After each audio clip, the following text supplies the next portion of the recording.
Au nom du divin Sauveur Jésus-Christ, le roi des rois, je vous salue chaleureusement. Que le Dieu créateur nous fasse miséricorde. Je suis votre serviteur, Boniface Paradon, qui vous présente cette nouvelle édition.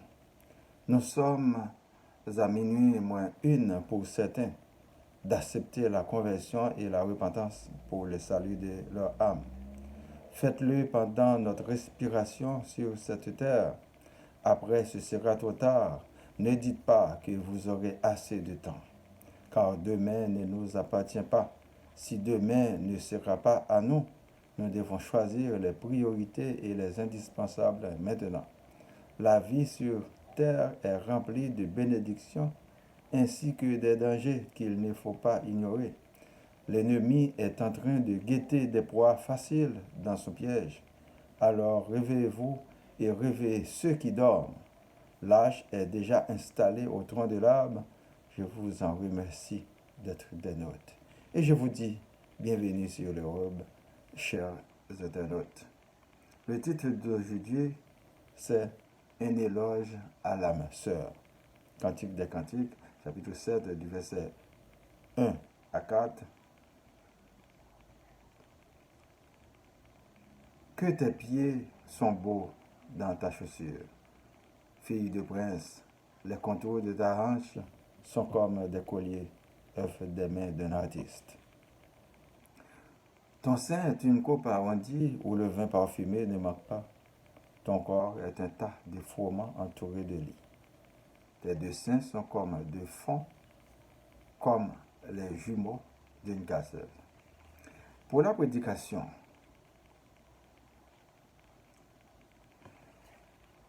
que le nom de Dieu soit béni au siècle des siècles. Nous étions parmi les jeunes qui avaient l'habitude de rédiger des acrostiches, des poèmes en vue de séduire l'âme sœur. À l'époque, c'était correct. L'amour sincère s'exprimait, on s'inspirait confiance. Mais aujourd'hui, c'est le contraire. Les intérêts priment sur le dessus et d'autre part, c'est le plus souvent la vengeance d'un premier échec. Une première aventure qui n'était pas tout à fait prometteuse, qui finit par une déception. Mais toujours est-il le même cœur qui peut aimer avec sincérité et qui peut haïr à mort. Mais Dieu y pourvoira. Avant toute chose, il faut invoquer le nom de Dieu pour le placer à la première place. Est-ce que c'est sa volonté que ce couple soit uni pour le bon comme le mauvais jour? Est-ce qu'on s'aime vraiment? Une amie m'avait appris qu'on ne peut pas changer une personne. Mais moi, je dis qu'on peut amener quelqu'un à prendre conscience dépendamment de la volonté de Dieu. Il faut que la prophétie soit accomplie, qu'il pleure, qu'il torne. Un être humain est extrêmement complexe. On ne peut pas le comprendre, car nous sommes créés à l'image de Dieu. Il est incompréhensible. Nous le sommes aussi. Voici la raison pour laquelle on doit toujours faire confiance à Dieu si jamais ça tourne apparemment mal. Donc nous aurons que lui à nous adresser pour la solution. Mais bien aimé dans le Seigneur, faire confiance à Dieu en toutes circonstances, c'est un choix extrêmement intelligent. Vivre en couple, c'est une des choses la plus difficiles. Il faut apprendre à vivre pour l'autre et se donner tort, même quand on a raison, pour pouvoir mieux sauver les enfants. Et en agissant ainsi, c'est un geste héroïquement grand envers ceux ou celles qu'on dit aimer de tout cœur. Si on avait une fortune avant, désormais on passe à moitié. Et si l'autre était dépourvu de tout, en épousant un homme ou une femme fortunée, automatiquement on change de statut. C'est pourquoi si on prend le temps de vraiment réfléchir là-dessus, il se pourrait qu'on ne s'unisse pas. Pourtant, si on obtient la grâce de Dieu, former un couple, c'est super génial. Toutes les parties du corps d'un être humain peuvent être l'objet d'éloges quand on s'aime vraiment. Mais le contraire peut aussi se produire avec la haine de l'autre. Le conjoint ou la conjointe représente toujours notre prochain, que Jésus a parlé dans l'Évangile. On doit l'aimer et le ou la traiter comme nous-mêmes. Vous n'aimeriez pas que l'autre vous abandonne en chemin, donc ne l'abandonne pas non plus. Dieu reconnaît votre union. Ne la sépare pas. L'affaire de couple devrait être une affaire d'adulte et non d'adolescent, dans un monde idéal. Souvent, l'un voulait être traité en prince ou princesse, mais l'autre aussi. Il y a le même égard envers lui. Ici, au Canada, les divorces sont monnaie courante, malheureusement, pour toutes sortes de raisons. Autre temps, autre mœurs. Des fois, une question de revanche, une question de droit, une question de salaire, une question d'intérêt, une question de brutalité, une question d'infidélité, une question de maltraitance, etc.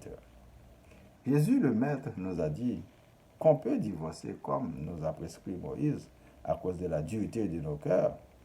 Marc 10, chapitre 10, versets 11 et 12. Il leur dit, celui qui répudie sa femme et qui en épouse une autre commet un adultère à son égard. Et si une femme quitte son mari et en épouse un autre, elle commet un adultère. Et les adultères n'entreront pas dans le royaume de Dieu. La loi est dure, mais c'est la loi. Louangez votre couple, complimentez-vous les uns les autres avant qu'un autre le fasse à votre place, car le diable est puissant et rusé. Il peut prendre le devant pour vous tromper. Restez dans la prière. Demandons à Dieu pour qu'il nous délivre du malin, qu'il nous fasse prendre conscience de nos péchés, de nos inconduites. Que les couples soient bénis et unis au nom de Dieu. Prions pour moi, ma famille, vos familles, les membres du couple spiritualité, les amis, les personnes malades, les démunis, les leaders religieux, les dirigeants, la ville de Montréal, Laval, Québec, Canada et le monde entier. Que Dieu nous fasse miséricorde, qu'il pardonne nos péchés et nous comble de sa grâce infinie. Récitons notre Père qui es aux cieux. Que ton nom soit sanctifié, que ton règne vienne, que ta volonté soit faite sur la terre comme au ciel. Donne-nous aujourd'hui notre pain de ce jour. Pardonne-nous nos offenses, comme nous pardonnons aussi à ceux qui nous ont offensés. Et ne nous laisse pas entrer en tentation, mais délivre-nous du mal. Car c'est à toi qu'appartiennent le règne, la puissance et la gloire, au siècle des siècles. Amen. Je vous souhaite de passer une bonne journée, une bonne semaine. Lisez et méditez toujours sur la parole de Dieu. C'est votre serviteur, Boniface Paradis. Merci et à la prochaine.